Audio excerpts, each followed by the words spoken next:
Hello, I'm so excited to share a little bit about something that you may or may not have seen. ImportYeti is a great site where you can pull down information about where people are getting their supplies from China. It can be great for product sourcing. It can be great for identifying counterfeit issues that you might be having.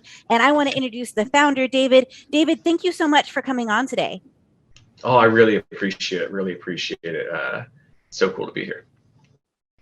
Well, can you tell me a little bit about Import Yeti and how you kind of got started with it, just so we can kind of give people the world of how you got here? Yep, yep. So, I've been in e-com my whole life.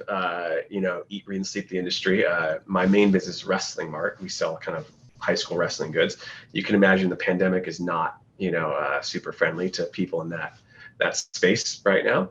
And we've been using this data, to find better products ourselves.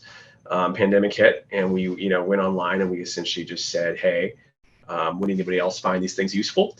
And from there, we just kind of have been listening to, people online, nonstop and building something that, makes sourcing a lot easier. That's really great. And how did you start like as a what kind of seller did you start out on Amazon? Because there's like the different paths that people come in are always kind of interesting. Yeah, so I didn't start on Amazon. I did, if you want to go way back, I did a lot of eBay and kind of other, earlier marketplaces. And then we do 99% kind of, we'll say, just regular e-commerce. Um, you know, uh, Amazon's great. Love, love, love Amazon.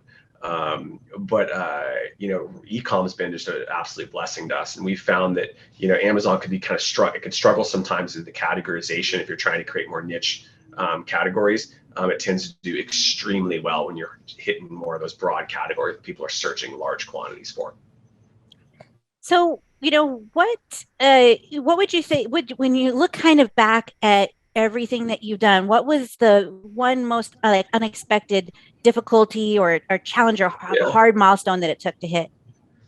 Yeah. I think the biggest, I'm not sure if this really answers your question, but the biggest kind of impact that I noticed was when I stopped selling things that were like commodities and started really trying to innovate on products that we'd sell. And like, to use a story, like back in my eBay days, what would happen is I started out selling cigar cutters in my early teens, which my mother hated, but it's cool. And I was selling these things for, like, we'll say $10 a cigar cutter, and my cost from China would be like 50 cents or something like that. We were charging $3 in shipping, so the profit margins were bananas, And I was selling 10 or 20 things a day, and I just thought I was had it made. And then a few people started competing in that space, and it went down to like, then I was selling for $9, and then $8, and then $7, and then $6, and then $5, and this $5 with free shipping. And it's like, it kind of kept on dropping until it just was cutthroat, and I was making 35 cents a cigar cutter. And I've seen the same thing happen on Amazon. Mm-hmm. Where it's like in the beginning stages, anybody could sell exercise rings and make a killing. And now it's changing so that because everybody has access to those suppliers, everybody can bring these products in. The question becomes, how do you create a product that is truly unique in the marketplace and sells itself based off of its virtues more so than it does just kind of the standard template. And that when I started to kind of move into more of that mindset, it really changed things because I was building products that people would fall in love with and they'd want to order them. They talk about it online, and I get natural sources of traffic. The Amazon became a method to distribute my products versus just, the marketing platform I use to move widgets. I've kind of seen that, each platform kind of evolves, there's a stage where it's kind of like a gold rush where you can Yeah, put yeah, anything on it. Like I feel like to a degree, Walmart's kind of like that. People are taking their stuff on that wouldn't sell on yeah, Amazon and now they're moving it to Walmart. But as yep, each platform evolves, it starts out as a gold rush and then it goes back to like, okay, this is what it takes for something to be marketed successfully. And yeah, for it to be, you have to kind of grow up in if you came in on the gold rush, you either feel like it doesn't work and somebody ruined it, or you take some time and you learn how to do kind of like the more strategic, more thought through kind of marketing plans and product yeah, creation. Yeah. yeah. It's super well said. I think too, even as the marketplaces is like new ones come out, people are getting smarter and smarter, so it's happening quicker. Like if you look at that eBay time frame, like it took like, we'll say years for that to happen. Amazon was shorter than that. And things like Walmart, I think, are going to be even shorter than that. So you either have to have that timing and be like first to move, or find the better strategy. So was there any like unpredictable success that you're like, wow, this is something where I never really thought I'd get to this point? It was very incremental. It wasn't like, like even the things that where we had large pops, there was a lot of incremental things that were kind of done, up until then. And, really just kind of sticking to the fundamentals and just trying to create things that kill it. And then just trying to be like 1% better every day. Just like, I'm not trying to promote ImportYeti, but like, if you listen to your customers and you just say, hey, can I get 1% better today? And, tweak a little thing here, tweak a little thing there. Ask them if they need other, products, or, do they need their, let's say you're selling pet leashes. The pet leashes be longer. Is it colors they're looking for? Is it a pattern they're looking for? Is it, they need them to be stronger? Is it a different type of braiding material? And really, really staying close to those people and understanding, I think is it's all those dinky little things that kind of amount to something that's amazing. What I'm really hearing is, and I don't know, maybe this is because I've just been too steeped in Amazon culture for too long, is the 14 principles, right? Do you feel like customer obsession is a principle that you have kind of integrated into your own business, or? Yeah, like freaky customer obsession. Like, yeah. Like I email every single person. Like they have access to me so that I can get that unadulterated feedback and really try to grasp what needs to happen to make those things awesome. Well, let's talk. Oh, go ahead. So I like to think of like Amazon as like what the App Store was to apps. Like it made it so that you can sell software at a rate that nobody ever could in the past, at a fraction of the cost. And so people sometimes think as Amazon as a business, which it technically is, but I like to think of it as a distribution platform. It allows you to sell e-commerce goods at a fraction of the headache you ever have. And I have a physical warehouse and a warehouse team, and like you deal with HR issues, and I have NetSuite as my ERP, and it's like that stuff is just complicated. It takes an insane amount of time. With Amazon, you can do that in 10% of the effort, or 5% of the effort, and you can scale so much faster. But you still have to have an actual product in a business.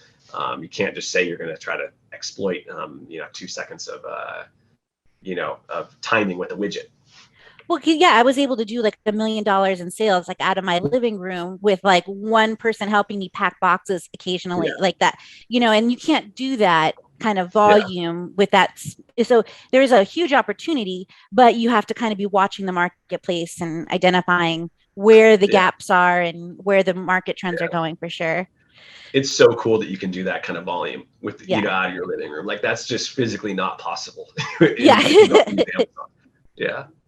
So it does have this, it can be a big taskmaster. What would you say, like some of the biggest changes that you've seen since you started to sell online? Because I've been selling online for about a little like 11, 12 years, and it's changed a lot. What are some of the biggest changes that you've seen? Biggest changes, I think that the expectation that Amazon has set in terms of like customer service, shipping, logistics, like is super intense. Like it used to be in the, just like with, eBay, you could open up a store on, whatever your platform was back then, ASP.NET storefront or whatever. And you could have, take 10 days to ship and people would be cool with that. Now it's like they expect the stuff instantly. Like you need to, your phone lines need to be open. I mean, you're competing against the big dogs. It's much more, rigorous than it used to be. Well, and I think that for some people, somebody's going to probably be watching this on YouTube, and there's a lot of there's a wide, varied group of information. I think one of the things that, especially for people starting out, it's how do you discern what YouTubes are still relevant, because it has changed so much. So, I think it is about looking at kind of how, making sure that the information that you're gathering, how recent was it? Is that person still practicing? I think that's a huge one. Are they still selling, and do they sell lots? because what I feel like happens is, especially when you get to the timing thing, you get these people that will exploit the timing in the beginning. They'll then see the writing on the wall and they'll be like, I can no longer sell these widgets on Amazon at nearly the same profit I can. But if I leverage this into selling courses, I can then make even more money selling courses. And I know enough to sound dangerous, but they really aren't, all that good. Or they are selling that volume, but they're doing it at a loss so that they can show the screenshot. Yeah. Yeah. If they're even not faking the screenshots, Yeah. Yeah. I mean, it is important, and you can kind of pick it up if in the language. So if you're in groups where you're watching the language of other sellers, you'll hear them refer to programs with they'll refer to using a program that's been defunct for 2 years, or and they'll be like, this is a great program. I'm like, well, early reviewer program has been dead for a year, so that it couldn't have been working for you recently. Yeah. So so let's talk a little bit about ImportYeti, and like, how did you, were you just like, what the world needs, they need this, and like, how did you get to get to this point? Yeah, well, I think that at a high level, I really struggle with Alibaba. Like, what happens is if people aren't aware of it, but like, just like how you have Amazon gurus who are like, make a bunch of money on Amazon, in China there's Alibaba gurus that are like, do you want to, make a bunch of money? Open up a factory on Alibaba. And these people don't actually have factories. It's just like, somebody who knows someone who has a factory, and they say they're selling products. And it's a very, very inefficient method. And like, my favorite analogy is if you type in like barbell, it'll be like, there are 6,000 manufacturers of barbell, or whatever the crazy numbers. There is not 6,000 factories in the world that make barbells. There's maybe like 30. So you if you look at those numbers, you go, out of the 6,000 options they have, why is it that 30 only make it, and how do you find one of those 30? And if there even are those 30, probably 10 of which aren't the best, or maybe specialize in what you do, and 10 of which are mediocre, maybe 10 are stellar. Alibaba isn't incentivized to really provide that data or kind of walk through that stuff. And the way what ImportYeti does is we essentially pull in all of the shipping data. When you ship a product from China or anywhere else into the United States via sea, you have to fill out this document called a bill of lading. We then take 90 million of these things, compile them. So then what you can do is you can either search the supplier, or you could search the company in the US, and then we'll show you where they actually import from. So like, to use the barbell example, let's say your favorite barbell company happened to be like, John's Barbell Company. You would then plug them into ImportYeti and say they import their barbells from, Bill's Barbell Factory in Rizhao. And you could see who that, Bill's factory's customers were, what kind of volume they move, and then you could reach out to them and touch base. Well, because I do think that you're correct. I had the same experience. People are like, I'm going to buy some Coach purses on Alibaba. And I'm like, well, those aren't Coach purses. Anything with a brand name isn't real. And then there's so many people who have had money taken, being able to do some more research and being able to identify what are the factories that are providing great things, especially if you're just getting started and you're like, I have an idea for a product, but I don't know what factories would make this. Then it's a great way to reach out. And we've even had we had a brand recently that was having issues with somebody who's using their same mold for a product. And so we looked up those products, those brands. We kind of had to do a little digging a little bit, and we found that there was, that their factory was selling their mold to somebody else. So you can't, if you have a competitor, do you feel like a lot of people are using ImportYeti for primarily for sourcing, or kind of like tracking down counterfeits? Yeah, I think sourcing is 95% of it. It's kind of a sad reality that China, has loose standards with some of that stuff. And my mindset's always been, if you're creating the best product and you're choosing the right partners, generally speaking, those problems don't present themselves. Where you really run into trouble is when you're choosing those kind of, less than top tier suppliers and those people that aren't really partners with you. If I'm a good client and they understand and value my business, and we're, have a strong connection, I don't run into the problem of them sharing their molds with, other people. Yeah, I even had somebody that was he might have been a little paranoid, but he was having different factories make different parts and mislabeling them and assembling in the US so Yeah, that, like, so the degree to which people will go to kind of mask that. Do you if some, and if there's an established brand that is listening, yeah. maybe they don't want their factories revealed. Is there a way to block your information from being on Import Yeti? Yep. You go to the customs and border, and I believe it's called a confidentiality manifest request or manifest confidentiality request or something like that.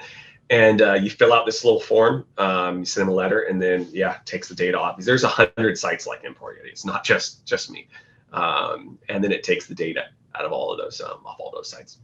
So I would say that would be most important if you have something that is like if you had a product that maybe doesn't have a lot of intellectual property, it would be hard to defend. Here, would it be extra important to do that, or? I mean, yes. The way I word it is that, like, generally speaking, if you are importing something that's a commodity, Yeah. People, even if they're not going to have a hard time finding a supplier of that commodity no matter what. And really, like, I mean, there probably are some rare use cases, but I don't see a ton of value in it. Really, where the emphasis needs to be on is how can you create products that are unique, and there's something behind them, like a brand name, the customer, like Nike doesn't care about me knowing his factories. They just don't care. Because I can't create an Air Brand Jordan. affinity. Yeah. Yeah. Yeah. Well, and I think this kind of goes back to what we talked about earlier, with like as the marketplace has evolved. Uh, you know, Yeah. 5 years ago on Amazon, you just needed a garlic press and you could make $1 million. Yep. Yep. Like the garlic press is, if you're new to the Amazon community, the garlic press is like the joke Famous of example. Yeah. the Yeah. example product, right? Yeah. But so I think that there is a need for an emphasis on exactly what you said. Developing a product that solves a problem or fills a need that's not already there, and then Yeah. that eliminates a lot of there's you still have the issue of how to market that product and make sure customers are aware of it, but you have a lot less of that race to the bottom. Like, as soon as I get the item in, now I can't sell it for a profit, that I see a lot of new Yeah. sellers struggling against. Yeah. And if you're battling for those razor thin profit margins, man, you're gonna have a hard time. It's just, there's too much that can happen that just really destroy your business. Like, you want to build something where the profit margins can sustain, a little hiccup here and there. I have a friend that makes people really upset. She's a e-commerce bookkeeper, and she tells all of her clients that she recommends at least a 30% gross margin. And people like lose their mind. They're like, "That's not possible." It is possible. It's just harder. Yeah. But I saw a lot of people who came to me in the last year for coaching or help with profitability because they were on those razor thin margins, and then the cost for a container quintupled, and Yeah. Perfect they had example. they had no room, right? Yeah. So they went, they had a successful, profitable business. They were, jet setting and, having fun adventures. And then now they're in a really bad place because they had no room to really to move. And physical products is a very cash intensive thing. So having enough margin to build up that reserve, I think, is really important. Yeah, for sure. Yeah, and there's a lot of things you could do to try to increase margins. Like one of the things that drives me crazy is people will like intentionally beat up the manufacturers to like try to squeeze an extra penny off of the thing when there's I deal with a lot of suppliers, like they are already typically selling you things for pretty rock bottom cost. They're not making 100% markup on their stuff. But putting those strategies in place, like choosing the right freight forwarders, really trying to drive down those freight forwarding costs, huge. Another thing I've had some success with is really understanding the cost structures of the products you're trying to make, break them out into different categories. So you can like as an example, let's say I'm importing, like mugs, right? What'll happen a lot of times is they'll say, okay, this is $5, but really it's $1,000 in mold costs that they're distributing across the 1,000 units I'm buying. There's artwork fees, there's photography fees, there's R&D fees. And you could take that and then change your unit, restructure the pricing. So the unit cost becomes $250. You're paying them $1,000 in mold costs, and then the research and development costs, which drastically decrease your tariffs And these are cutting the essentially what's being put on the commercial invoice by half legally too. It's not like there's anything wrong with that, because you're changing the way that the costing is. Like that's a stellar strategy. Working through packaging is a huge one. With so many goods, it's shocking, the packaging costs, like shocking. And a lot of the factories, because nobody has in-house packaging, they outsource that almost 100% of the time. They won't shop packaging as aggressively as you can. And really saying like, hey, what are the different packaging options? What are the cost differences between these packaging options? What is the spacing of the packaging so that you can fit more things per container? I've seen people make just like, they'll import a wok as an example, and they'll put the wok in a giant box, versus stacking the woks like assembling them in the United States, which seems like it would take more labor. But if you can fit literally 40 or 50 times as many woks in a container because they're stacked, just on top of each other. It hurts my head to hear about that much money being set on fire. Yeah. Yeah. It's crazy. Yeah. And really getting creative with like understanding what the cost structures are really scientifically, and then saying what are the methodologies you can use to try to manipulate those things. Even like, what are your warehousing costs in the United States, the shipping to, from the port to the, FBA warehouse, if you're shipping straight to the FBA warehouse, or if you're retagging, all that stuff, you can really make some big differences there. Another thing on margin is, just as we're talking about sizing, is making sure that you have the size tiers for FBA. If you're going to use FBA, kind of taped to the side of your computer, because sometimes a half inch can be the difference in like $3 a fee per unit. Yeah. So sometimes it just means folding that rug one more time, and you could, and so, but it's also, so we got to balance that and the logistics to get it from China here. I think, like you said, for sure. And then, the other thing about the packaging is, if you're going with the manufacturer, they might only have limited options. And sometimes packaging can be a big point of perceived value and help make your product stand out. So if you're putting it in a plastic bag because that's all that they had, you could really be hurting your marketing long term. Yeah, for sure.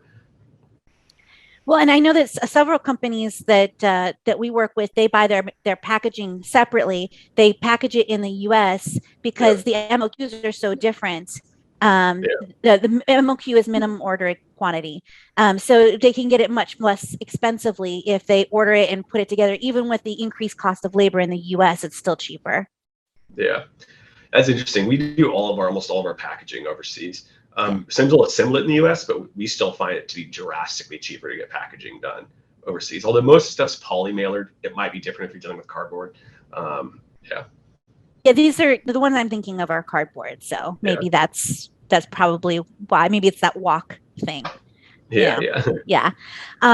So can you tell me, if you were going to start, if somebody's new and they wanted to source something from China or from some other country, what would be the most important things that you think that they would need to know?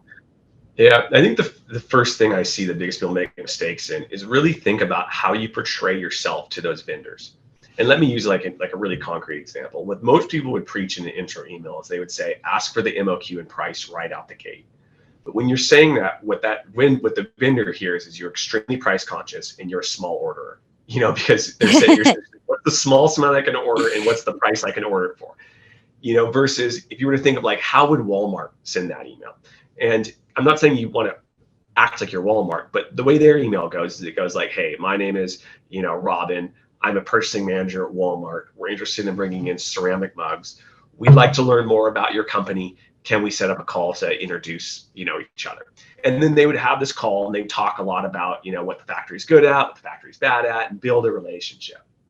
And they, hopefully through that good relationship, then you can start to work out some of the harder details. But that relationship is what's going to enable those harder details to be worked out. They're not going to want to share their hard cost structures with you if your first email says, hey, what is the MOQ and price? Because they're going to be like, hey, this person's going to, And as another side note, I would never say I'm an Amazon seller. There's a lot of great Amazon sellers out there, but there are also a lot of really horrible ones. And, you peg yourself into that market when you say, I sell on Amazon.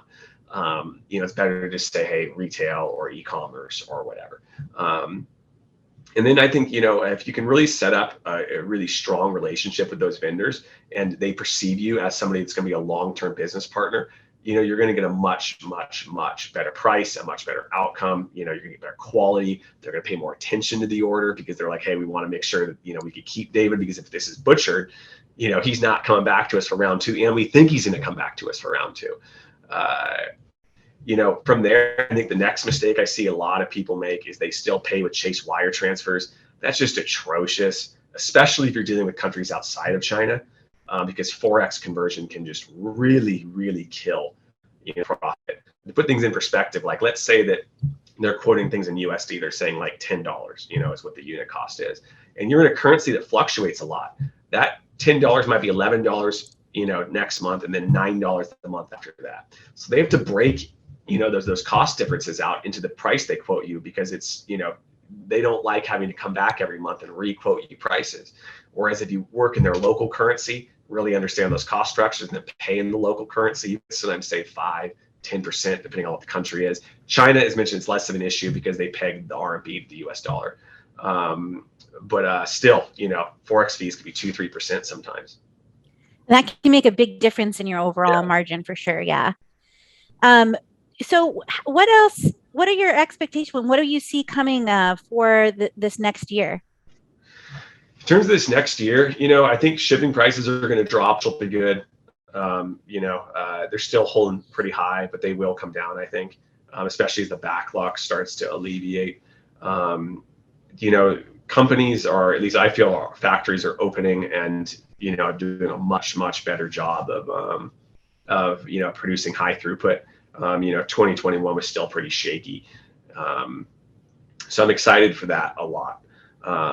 I think that there's going to be just a bloodbath in the Amazon space with small sellers getting just, I hate to say it, but it's just going to get ugly.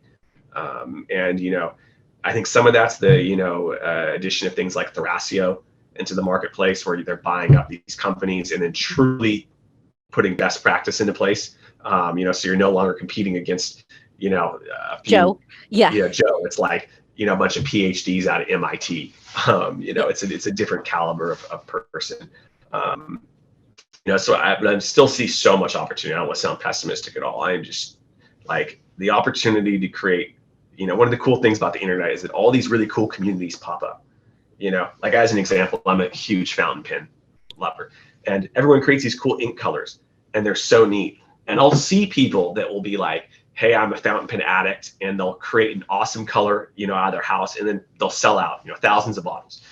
And that's like an example of like something that, someone who's passionate, who actually knows their stuff, is creating something that adds value. And so those kind of people, I think, are just going to destroy it. Yeah, I agree with you. I think that the Me Too products are going to be harder and harder. And then there's going to be even more opportunity for people who are really developing products that make a difference in the marketplace and really know their audience and connect with their audience. I've been, so if people want to find out more about you or ImportYeti, what's the best way for them to connect with you? ImportYeti.com. I have all my contact information on there. And if people use the site, I really am trying to build something people love. And please give me any and all feedback, even like really small things. If you're like, dude, this button drives me fucking crazy where it's placed, just email me and be like, I hate this. I'll take any format, any feedback in any format you want. So that's probably the easiest way. And I'm always happy to help. So if you're stuck with how to import a product, or you're not really grasping something, always feel free to send me an email. I'm always happy to kind of say, hey, here's what best practice looks like in this area. I really appreciate you, and I appreciate you coming on and sharing. I feel like there's a lot of people that talk about like make $1 million, but not a lot of people have like, this is how you avoid, like, don't, like, you should stack the walks, like, don't put them in the, like, there's I think there's a lot of like little things that make a huge difference, and just the stuff that you shared today, I think will be really valuable for those listening. What's so ironic is that is how you make the $1 million, is by figuring out how you stack the walks. Like, you need to take the emphasis away from quote unquote $1 million and focus on the process, which is like, it's boring and it's not as glamorous, and I get it. It doesn't sell. There's a reason why I'm not on YouTube creating videos about, make $10 million tomorrow on Amazon, because this message isn't as sexy as that is. But it's what really moves the needle. That's real. And it goes back to what you said, like 5% better for your customers, same thing, 5% better for your profit margins, and having those, Yeah. Yeah. and not being focused on what quick win, get rich quick, but really like, this is how you make a business run. Yeah. Yeah. Yeah. Yeah. And I think that's the exact mindset. It's like, how do you create something that, like, if you think like, I want this to be alive in 10 years or 5 years, like, and if you're looking at your own, this is not going to work, at least acknowledge that and just make the hustle for what it is, and then, collect the profit margin and get out of the game as quick as you can. But if you're trying to create that lasting value that really is going to last, 5 or 10 years, and you have to create something that is, the product will last that long and differentiates itself. That's great. And so I want to thank you for sharing, and you've given us a lot to think about. And I hope people kind of follow up with you more. I want to talk with you more because you obviously have a lot to share. So thank you very much for your time today. I appreciate it.